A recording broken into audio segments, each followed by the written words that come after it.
अध्याय में पहले चैप्टर में आपको केवल दो ही चीजें पढ़नी है। पहला चीज है सतता और दूसरी चीज है अवकलनीयता। तो अवकलनीयता की बात हम बाद में करेंगे, पहले हम बात करेंगे सतता यानी कंटिन्यूटी की। कंटिन्यूटी क्या है?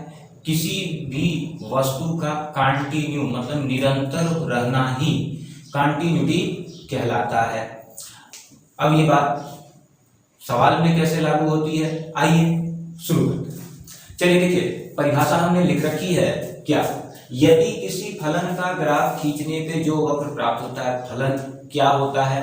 पीछे चैप्टर से आप पढ़ते आ रहे हैं कि कोई भी फंक्शन बने कुछ इस टाइप का, एक्स स्क्वायर प्लस 1 बन जाए, वाई स्क्वायर प्लस 2 बन जाए, कोई भी, ये आपका एक्स का फलन हो गया और ये वाई का फलन होता है। तो जब इस तरह से फलन बने, मतलब कोई भी फलन जो हो, अब इस पे एक मान रखने के बाद हम एक वक्र खींचते हैं, वक्र खींच लिया गया, वह इस प्रकार का हो कि यहाँ कोई भी मान रखें, x बराबर a एक वास्तविक संख्या है, यहाँ पर हम कोई भी मान रखते हैं, तो वक्र क्या होना चाहिए? कंटिन्यूअस होना चाहिए, मतलब किसी भी बिंदु पर टूटना नहीं चाहिए। जैसे हमने यहाँ पेन रखा, यहाँ से ऐसे चलते चलते चले गए, पेन उठा नहीं हमारा, तो इस तरह ये कंटिन्यूटी हो गई। इसी के विपरीत अगर हम कुछ ऐसा वक्र बनाएं, ऐसे बनाएं, फिर यहाँ से ऐसे बनाएं, तो यहाँ से यहाँ और यहाँ से यहाँ तक आने में इतने दूर हमें पेन उठाने की आवश्यकता पड़ गई, इसलिए हम क्या करें, ये वक्र कंटिन्यूटी में नहीं है या असतत है। तो ध्यान देंगे, एक छोटा सा एग्जाम्पल से आपको समझाते हैं। छोटा सा एग्जाम्पल ये है कि रियल लाइफ से रिलेटेड एग्जाम्पल है कि एक बार हम जो है क्या हुआ कि किसी स्टेशन से, मान लीजिए कोई स्टेशन रहा हो, चलिए मानिए एक स्टेशन जो है गोरखपुर का, गोरखपुर से हम दिल्ली गए, तो बीच में दो स्टेशन हमारे पास पड़े, पहला पड़ा लखनऊ और दूसरा कानपुर, ठीक है। अब गोरखपुर से जब हम दिल्ली तक का सफर तय कर रहे थे तो हमें तो कोई चीजें एहसास नहीं हुई, लेकिन जैसे ही हम दिल्ली पहुंचते हैं, वहां पे जो हमारे मित्र हैं जो हमसे मिलते हैं, उन्होंने हमसे एक क्वेश्चन कहा कि सर आप ये बताइए कि आपकी जो यात्रा रही, ये पूरे इसके दौरान जो हमारी यात्रा रही, वो सतत थी या असतत थी? अब समस्या कि ये वाली कंडीशन तो भाई साहब हम तो पीछे 12th में पढ़ाए थे, अब ये रियल लाइफ से कैसे रिलेट करता है? तो बच्चों रिलेट करता है, ध्यान देंगे कैसे। चलिए मान लीजिए कि हम गोरखपुर में किसी भी ट्रेन से चढ़े हों, चलिए मानते हैं वैशाली, सभी लोग जानते होंगे, देखे होंगे, इस गाड़ी को बैठे होंगे, घूमे होंगे। हम वैशाली से चले थे, अब वैशाली में हम S7 के सीट नंबर 13 पर बैठे हैं। ध्यान से समझिएगा, वैशाली के हम S7 में सीट नंबर 13 में बैठे हैं। S7 जो है क्या है, हमारे डिब्बे की संख्या है, और 13 जो है सीट की संख्या है। तो गोरखपुर में तो यहाँ भाई साहब हम बैठ गए इसमें।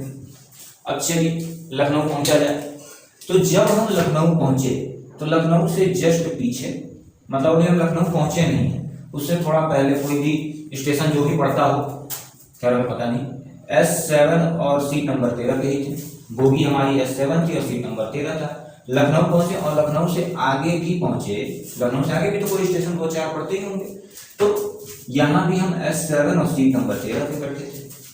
तो देखिए, ये अगर पॉइंट हम फलन मान लें, लखनऊ को हमने क्या मान लिया, फलन मान लिया, तो फलन से पहले जो हमारी पोजीशन थी, फलन के बाद भी तो वही पोजीशन है, चेंज हो गई थी नहीं, तो इस पॉइंट पर हम क्या सतत हो जाते हैं, इस पॉइंट पर हम सतत हो जाते हैं। चलिए अगले पॉइंट पे चेक कर लेते हैं। जब हम अगले पॉइंट पर चले, मतलब अगला पॉइंट जो हमारा कानपुर है, अगला स्टेशन कानपुर है, तो कानपुर स्टेशन से जस्ट पहले कहाँ रहे थे हम, S7 और 13 नंबर सीट है। ये तो बड़ी मुश्किल से रिजर्वेशन होता है भाई साहब, कूदते फांदते रहेंगे तो सब मार के भगा देंगे। तो चलिए अब इसके बाहर जब चलते हैं, मतलब कानपुर के आगे किसी स्टेशन पे चले, तो यहाँ भी हम S7 और 13 नंबर सीट पे थे। क्लियर? तो यहाँ पे भी हमारी यात्रा सतत रही और यहाँ तो खैर हम उतर ही गए। तो इस पूरे प्रक्रिया के दौरान हमें एक चीज देखने में ये नजर आई, अब मेरी यात्रा मत देख लीजिएगा यार सर जी S7 में 13 नंबर पर पहुंच गए, नहीं, हम बस आपको इतना समझाना चाह रहे हैं कि किसी भी फलन के कंटिन्यूअस होने की कंडीशन ये होती है कि अगर उसका लेफ्ट हैंड साइड इक्वल हो जाए राइट हैंड साइड के, तो वो क्या कहलाएगा? कंटिन्यूअस कहलाता है, सतत कहलाता है, कंटिन्यूटी कहलाता है। क्लियर हो रही है बातें? अगर यहीं पे हम एक काम करते, चलिए गोरखपुर में वैशाली S13 में बैठे थे, लखनऊ के बाद 13 से 14 नंबर सीट पे आ जाते, तो यहीं हम असतत हो गए, है ना? क्योंकि इस फलन से जस्ट पहले हम जिस पोजीशन में थे, इस फलन के जस्ट बाद हम तुम्हारी पोजीशन में बदल गए, तो जब पोजीशन बदल गई तो असतत हो गए। इसी तरह से यहाँ मान लीजिए S7 से चले थे, S7 14 नंबर में थे और इधर सीधे जाके S8 में बैठ गए। कूदते फांदते रहते हैं, ट्रेन में यात्रा किए होंगे, अरे जर्नल टिकट लेके यात्रा अगर आप करें तो कूदते फांदते रहते हैं, यहाँ बैठे जगह खाली हुआ वहां बैठे, और खिड़की के पास वाला जगह खाली हो गया तो वहां भी क्या होता है, जाके बैठ जाते हैं। तब देखिए ध्यान देंगे, यहाँ पे भी हमारी जो यात्रा थी क्या हो जाएगी? असतत हो जाएगी। तो होप कि आपको ये चीजें समझ में आ गई, सतत और असतत क्या है। मतलब अगर एक बड़ी आसान सी भाषा में कहा जाए, बहुत आसान, इतना आसान कि आप सोच भी नहीं सकते होंगे, बहुत आसान सी भाषा में कहा जाए कि यदि आपको एक ग्राफ बनाने के लिए कहा जाए, ग्राफ कुछ यूं यूं यूं यूं यूं कैसा भी बनता चले, दिख रहा है? मतलब इस तरह के ग्राफ बनाने में आपको पेन उठाने की आवश्यकता न पड़े, कलम उठाने की आवश्यकता ही न पड़े, तो इस तरह के ग्राफ को हम कंटिन्यूअस सतत कहते हैं। यदि मान लीजिए कि दूसरा ग्राफ बनाते, चलिए दूसरे कलर से बनाते, क्या मिलता है?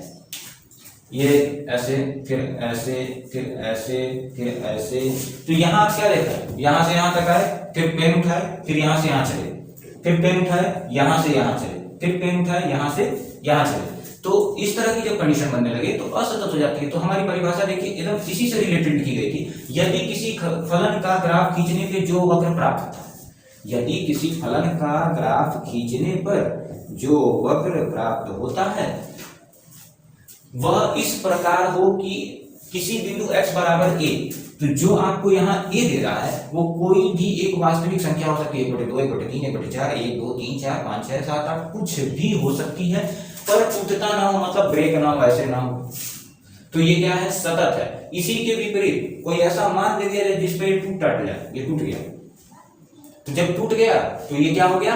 असतत हो गया।